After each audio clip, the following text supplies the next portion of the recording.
Hi, everybody. It's Kim from Expressions of the Universe with your weekly wisdom for July 22nd through the 28th. And this coming week, we have a full blood moon lunar eclipse in Aquarius at 4 degrees. And I'm a little scared. I am. I wrote a blog this morning, re-looked at the chart for this particular lunar eclipse, and um my nerves are a little racked, but I did write in detail about what I'm picking up from this. um, Things I want to point out is this eclipse is at 4:20 p.m. on July 27th, so most of us will not even see it because it won't even be dark out. I think Asia and Africa are the ones that are going to see the majority of it. That southern hemisphere folks down there, probably South America as well, maybe. Not 100% sure. I think you have to be well below the equator to see it. And why is it being called a full blood moon? Because when the sun will be at Cancer at 4 degrees. The moon will be exactly opposite in Aquarius at 4 degrees, and it will cast a shadow. The sun will provide a shadow over the moon, making it not only disappear, but before that happens, the sun's rays will make it almost look like the moon is bleeding. The interesting thing is that yes, people are like, oh, the lunar eclipse. That plane looks like it's flying a little low. Um, the people I think that appreciate these solar and lunar events the most are the ones that are out there looking at the moon and the stars every single night, like myself. Last night, I was out admiring the almost full moon with Jupiter just below it. It was so beautiful and bright, and then I could see Saturn and Pluto and Mars like in an exact line um, in relation to the moon and Jupiter. And it's just so amazing. I go out every night just to take a look and stand there in wonder and amazement. So those people that are like me that go out and do gaze every single night, these events are even more important for them, but also for astrologers. What I'm noticing is that this aspect is hitting our second and eighth houses directly. The second house is where our money and our possessions and our material things lie, the values that we have in our life. And the eighth house is all about death, transformation, sex, other people's money, banks, governments. So I really feel like something huge is going to happen. Is it personal? Is it global? I think it's a little bit of both. So, I am kind of scared. But you'll have to go and check out my blog at expressionsoftheuniverse.com to see the full details. Now, I do have the cards for this week. I pulled some angel cards, and actually, two really stood out to me, which is interesting within itself, and it kind of really goes with each other. So we have Archangel Uriel is coming to assist us, which is fantastic. So if we are afraid, it's okay because we do have the angels around us. And then, of course, hope. So if you want to go ahead, you can pause your screen at this time, but I will read these real quickly for those of you who don't. So hope indicates that the sun is about to come out in an area of our lives. Excellent. The angel wisdom reminds you that your spirit is immensely resilient and powerful, so keep faith with your dreams and visions. Remember that the universe wants you to have your heart's desire. It is simply waiting for you to believe that you deserve it before the angels bring it to you. Do your part by deciding what you truly want Then send out positive thoughts for the change you seek and for the fulfillment of your wishes. Ask the angels for help, and they will fan the sparks of potential and bring them to life. Hope is a magnet quality. Hope is a magnetic quality which attracts the great and beautiful into your life. And the affirmation is, I am eternally optimistic. Now, where Archangel Uriel comes in is he's going to assist us in, keeping calm and centered and grounded. He lives and works on the ruby ray, which is made up of purple and gold light. It is the ray of wisdom and spirituality. We're being blessed to attract this angel into our lives to bring us serenity, love, tranquility, and peace. And we really will need that for this lunar eclipse. We, in turn, are being invited to spread these beautiful qualities to others. Connecting with Archangel Uriel will enable you to aspire to oneness with all humanity.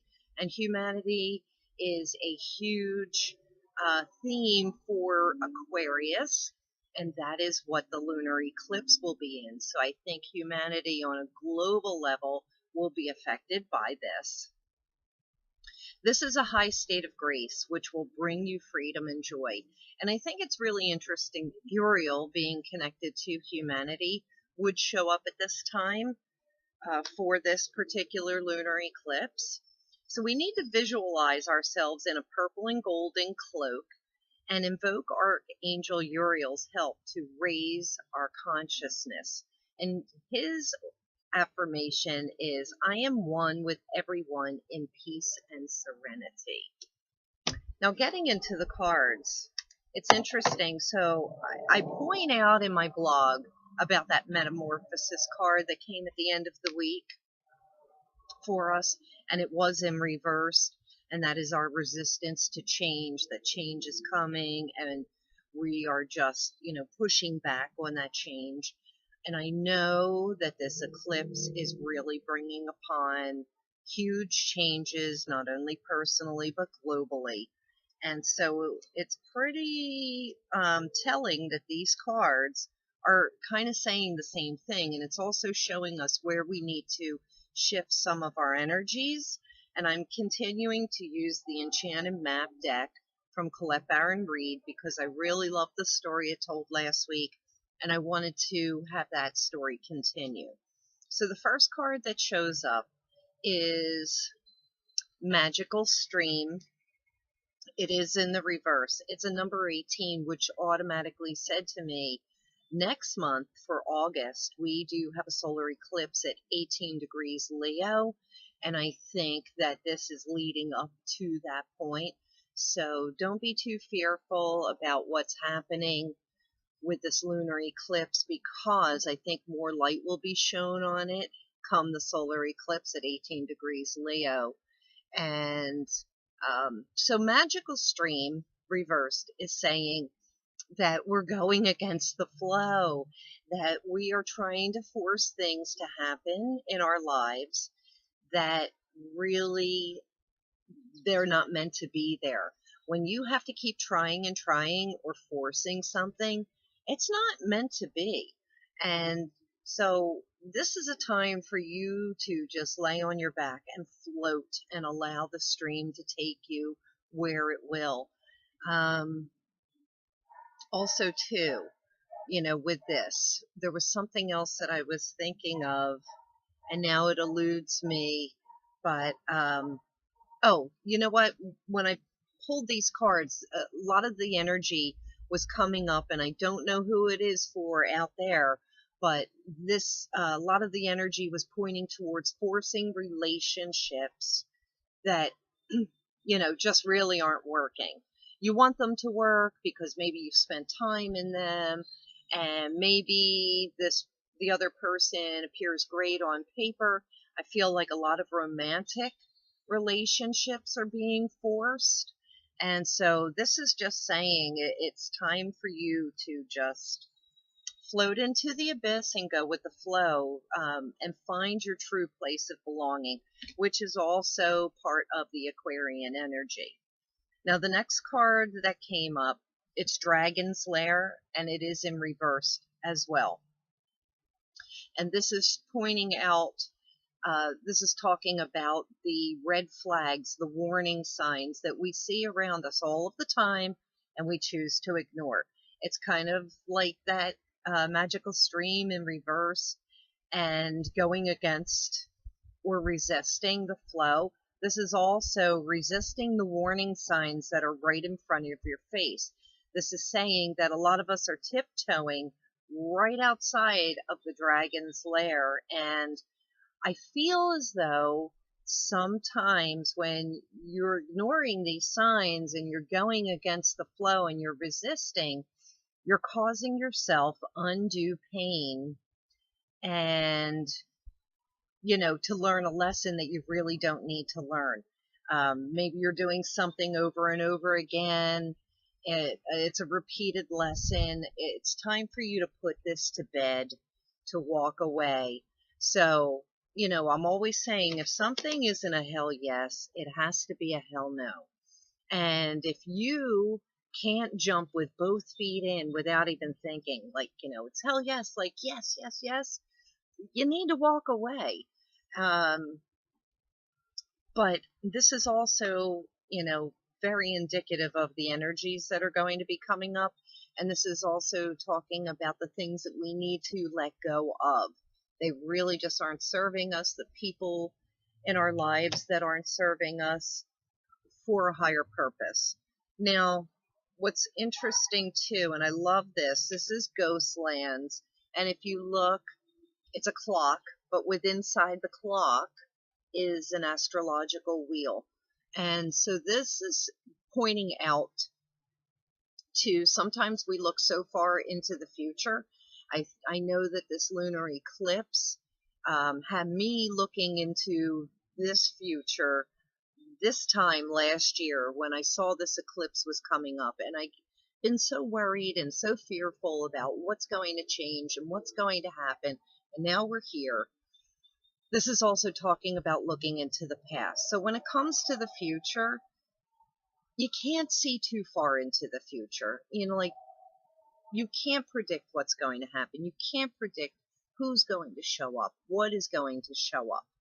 And then it kind of goes the same with the past. You can look back into the past, you can reminisce, you can be nostalgic, but you can't change anything that happened. So you know what? The best thing to do is to live right here and now in the present and accept everything for the way it is right in this moment and take baby steps towards the future. You can look back in the past at some lessons that you've learned so that you don't repeat them in the future. But really, it's about being mindful and being present, enjoying everything that you have around you right in this moment.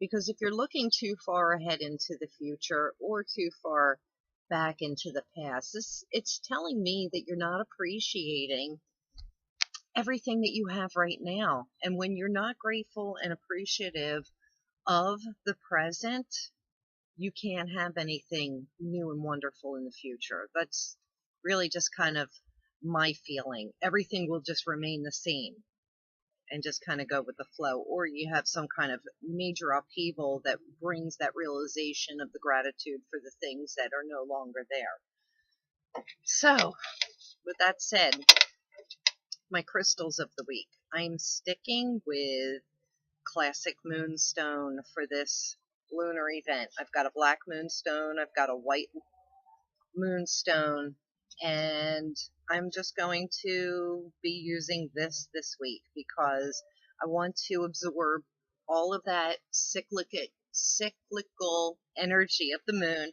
You can see I'm also wearing a moon phase shirt, just to bring in that energy. Cancer is ruled by the moon. So the sun is in Cancer. We're in the final degrees of that energy. And yeah, that's all I have to say. Oh, you know what? cancel everything I just said, because the sun is actually going to be in 4 degrees Leo. I don't even know why I originally said that it was going to be in Cancer. So there goes that. Oh well, the cards are still what they are. But I'm still sticking with the Moonstone for this week. I feel like a total ass right now because I don't know why I thought that the sun was in Cancer. See, the moon is already wreaking havoc on my brain, I guess. You know, those full moons, they make us all a little crazy. Anyway, go ahead and check out my blog at expressionsoftheuniverse.com. Don't forget, I am having a summer reading sale, and I have been so busy over the last week. Mostly people are ordering charts and wanting to see what's in their astrology, birth charts and solar return charts. So that's super exciting. I love looking into people's, personalities and lives through their charts. But the reading sale, it's 30 minutes for $30 live, just like this, via Skype or Facebook Messenger. I also have e-readings, which I'll pull cards for you and then I'll email you the reading. Had a lot of orders of those this past week. I do have gift certificates available, so you can even buy a gift certificate now because it is at the discounted price, and then use it later for yourself if you like, or for a friend's birthday or even Christmas gifts. So that's all I have to say. That's all I have for you for this week. Happy full moon, lunar eclipse. I hope we all make it out on the other side unscathed. Until next week, I love you. I appreciate you. Thank you. And have a great week.